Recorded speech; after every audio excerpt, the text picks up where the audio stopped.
Tuli mu kitundu ekyokusatu era ekisembayo ekyamawulire agabuutikidde nga tukitandise n'abatuuze ku kyalo Obukuukuulu mu ggombolola y'e Butenga mu disitulikiti ey'e Bukomansimbi abaguddemu ekyekango oluvannyuma lw'abantu abatannategeerekeka okukkakkana ku mutuuze munnaabwe ne bamusalako obulago. Omusasu waffe alina ebisingawo.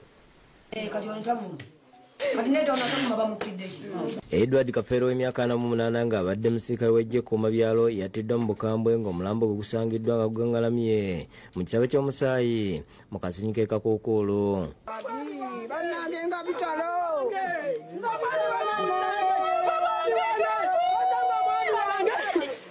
Bulabidde omu ku batuuze abadde agenda ku luzzi okukima amazzi Fred Lugemwa akubye enduulu esombodde abalala okulaba ogubadde wabula kibabuseeko okusanga Kafeero gwe bamanyi gwe bamizza omusu.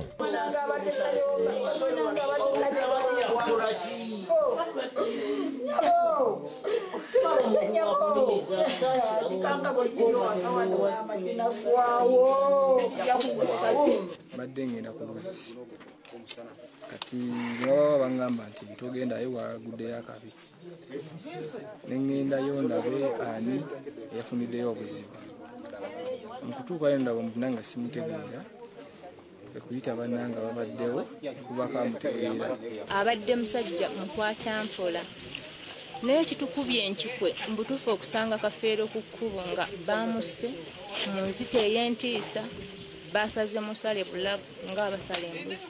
Kigamba nti Kafeero bakomye okumulabako akawungeezi k'eggulo mu sitenseni e Kakuukuulu bwe yabadde ava ekiryamenvu okunona emmere kyokka mu kudda awaka abatemu gye bamuzingiriza ne bamusalako obulago. Mukulu wange abadde anywa omwenge gwe nga tayomba na muntu talwana naye kino ekintu kirabika kyadde kitegeke.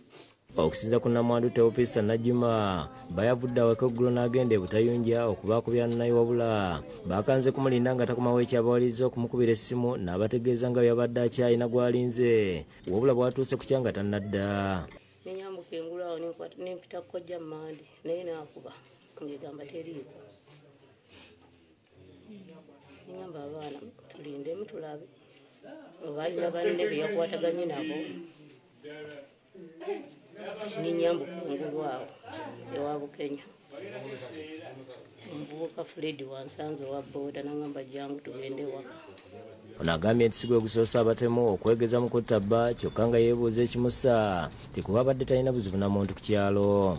Myaka 3 egiyise era waliwo akafo ke bamuteegeramu babadde baagala bulamu kubanga essimu abamu badde bateebereza nti oba bamuserwa ssimu essimu ebaddemu ne bangamba abadde ne ssente mu nsawo badde baagala bulamu bwe. Tusa ku poliisi okuyambibwa ku kyembwa nga tulina embwa emu ebisemba buli ng'ate yina emirimu nga 10 gyegenzeeko okukola eye Masaka ne batugamba yalwala tuvunzisa situfunye kuyambibwa kwonna. Twagala okubategeeza nti poliisi omulimu gwayo yagutandise dda okugukola ate tulina obukakafu nti abantu abakoze ekyo tujja kubatuukako. Oluvannyuma poliisi okuva e Bukomansimbi etuuse mu kifo kino nejjawo omulamu ne gutwalibwa mu ggwanika ly'eddwaliro ekkulu e Masaka okwongera okwekebejjebwa. Fiona Nannyomo yakusakidde eggulu lino.